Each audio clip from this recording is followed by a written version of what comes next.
Okay, we have an interesting situation here. We tried the first island of Kendi, but that didn't really work. There was too much wind, too much swell. One of the tall ships dragged and hit land sort of just over there. Now, they were just being friendly. They all waved, but of course I stood there shrugging my shoulders as if to say, well, what the f are you doing? Coming at me at that speed. I don't think they realise.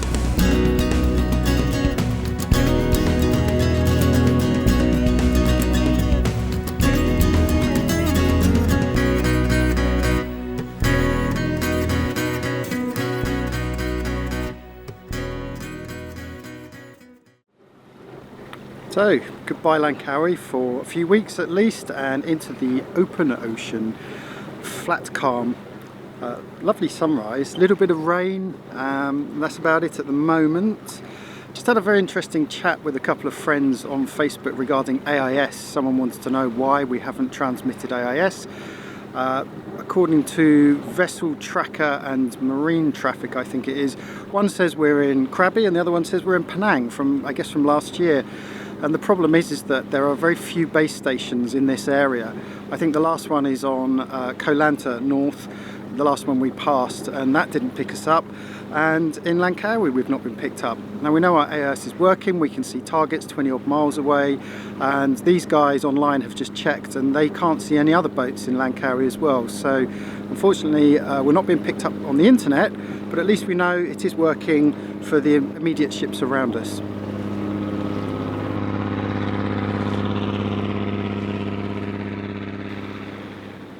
What I call the tall ship anchorage. There's a couple of tall ships out here, and that's mainly because the anchorage where we've just been is not the greatest holding in the world. We've never dragged, happy to say, but it is notorious for boats dragging, and these two boats used to be at anchor in Bass Harbour, which is now behind us. And by the way, we still have that rainbow. Look, don't know if you can see that.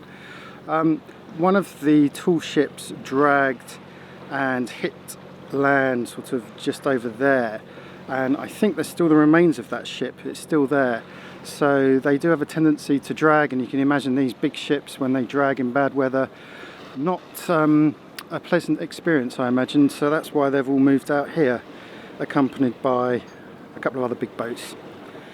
So our destination is somewhere on the horizon. I can just make out the first group of islands which we'll be going past, and of course there are the obligatory fishing boats. Now we haven't had to negotiate fishing boats yet in our journey on the way down, but if you've seen our previous episodes you'll know that we always have fun and games dodging these things. But anyway, weather's still pretty settled. That lovely sunrise, look at that.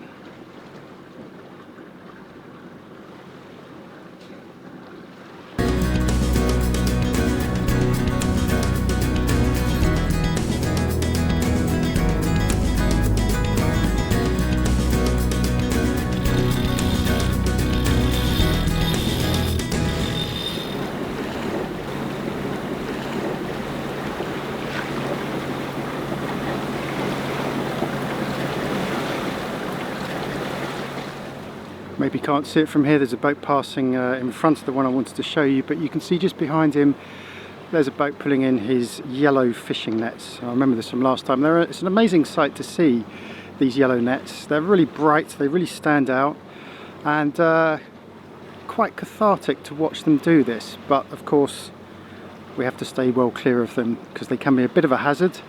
But these guys seem to be quite slow moving. I think they're probably finishing for the morning now, and you can see one of them is now starting to head back.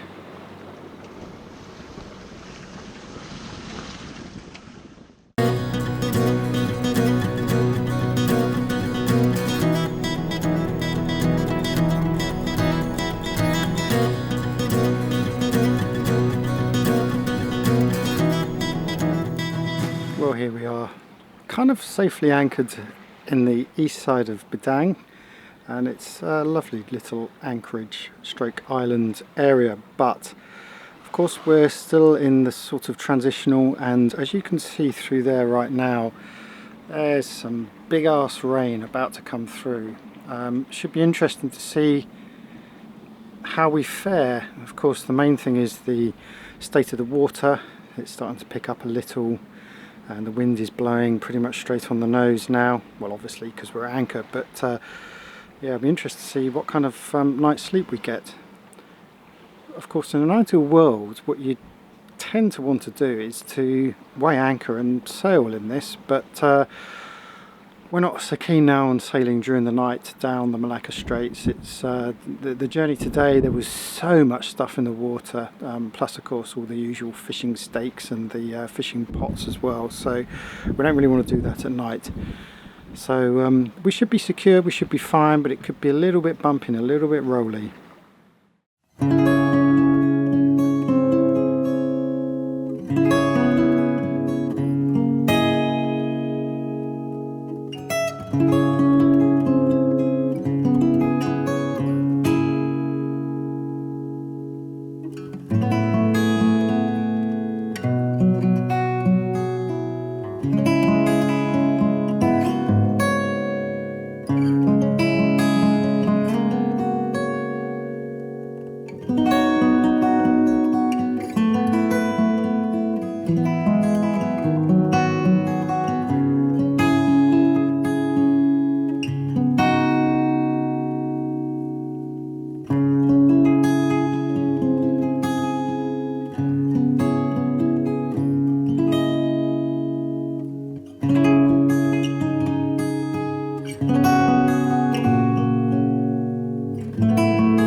Another early morning start, and there is Penang, beautiful Penang. Love this island. Not a bad night's sleep in the end actually. It was a little bit rolly to start with, but the wind's died down and we kind of stayed pointing north actually. With the whole night we just moved in a big arc, we didn't move in a circle, so we didn't have that tide against the transom, which was quite nice. Right, there is Pancor. No, it's not, it's Penang. It'd be nice if it was Pancor, but that's Penang, just in the distance there. And we're aiming to head down to the bottom of the island. It's about 36 miles.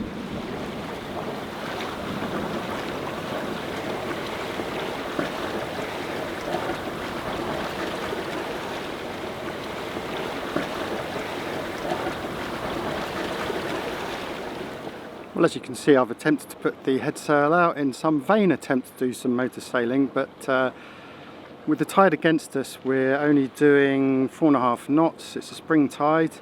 Very busy channel here. So this is the northern entrance to Penang, and you've got a lot of guys out here doing fishing, lots of nets and the usual story. But more than that, you've got all these long tails or fast local speedboats shooting past.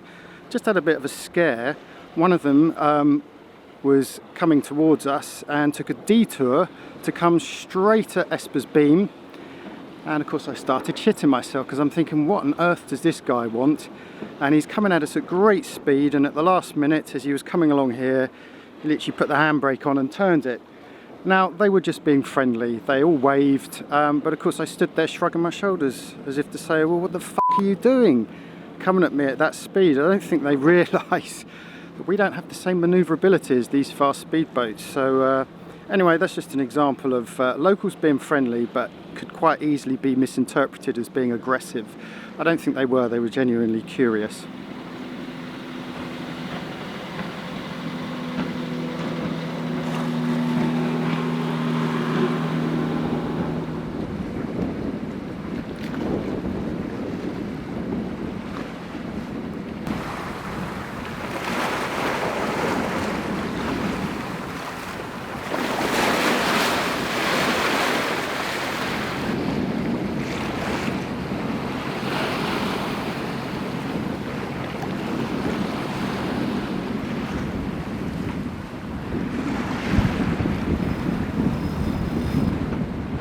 coming into an anchor just outside Penang.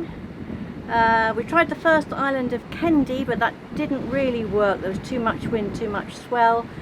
So we're trying some other islands to the southeast. What are they called? Can you remember? Rimau. The Rimau Islands. We have anchored here before. That's when we lost both snubbers one night in a bad weather. But yeah, still got quite a bit of swell coming in. We've got white horses on the waves. But hopefully when we get around the other side of the island it might be a little bit more peaceful. Let's see.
So we're now at anchor just outside Penang.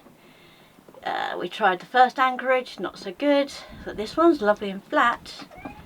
We've got a bit of wind coming from the northwest and a bit of swell coming in, but tucked right in this very shallow bay at the southern end of the island. It's all nice and flat and enjoying it while we can.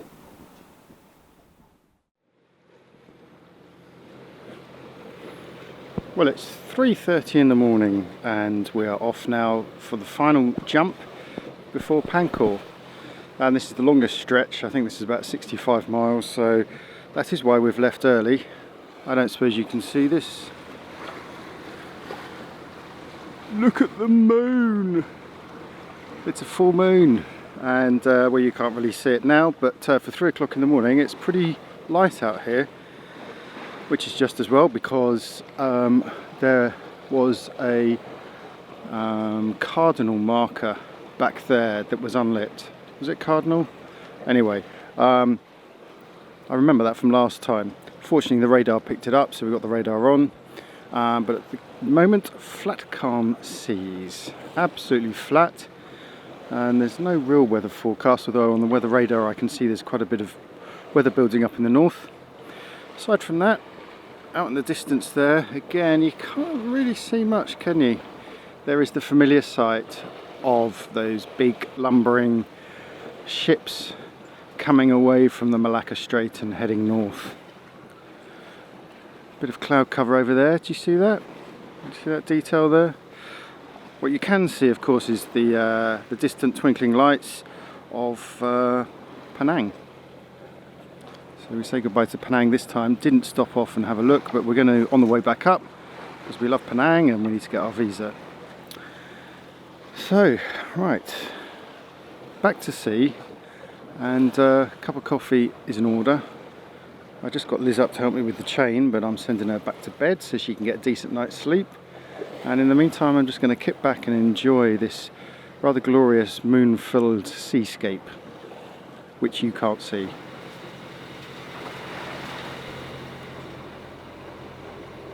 Just quickly whilst we're here, for anyone who's interested, so this is our chart plotter in night mode, and normally we navigate by radar mainly, sort of radar 80% of the time, and check the chart.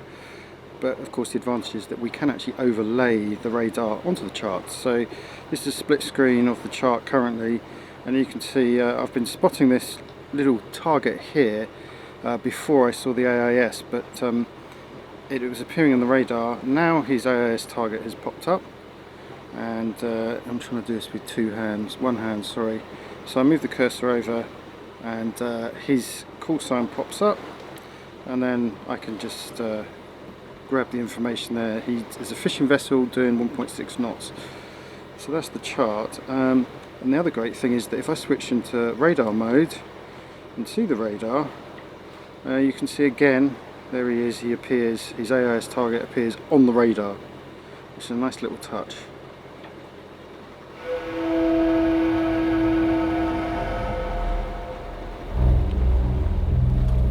Okay, we have an interesting situation here.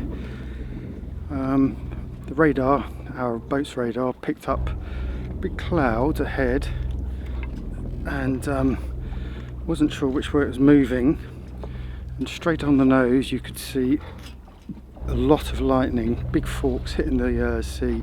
Problem is that it doesn't appear to be moving in the direction we were hoping, which is from east to west. And the weather radar on the app that we're using is showing a lot of cloud building up down this coastline, moving from the northwest to southeast, which is the direction we want to be sailing in. So yeah, bit of a quandary this, not really sure what to do. So we've just stopped the engine. Obviously our main concern is being struck by lightning. And as you're probably aware, this is one of the most frequently hit places in the world for lightning. I think Singapore and Florida are pretty much top of the list, but all the way down this coast you get a lot of weather like this, and it builds from nothing as well. So yeah, I'm kind of hoping that it would sort of drift past, but I've altered course to port by about 20 degrees, and not much going on. Unfortunately, we can't go any further east back towards land because there's a sandbank. Of course, the other option is, I suppose, just to drop the hook and sit it out and wait. But we might just be waiting for more weather to pass, so I'm not entirely sure what to do.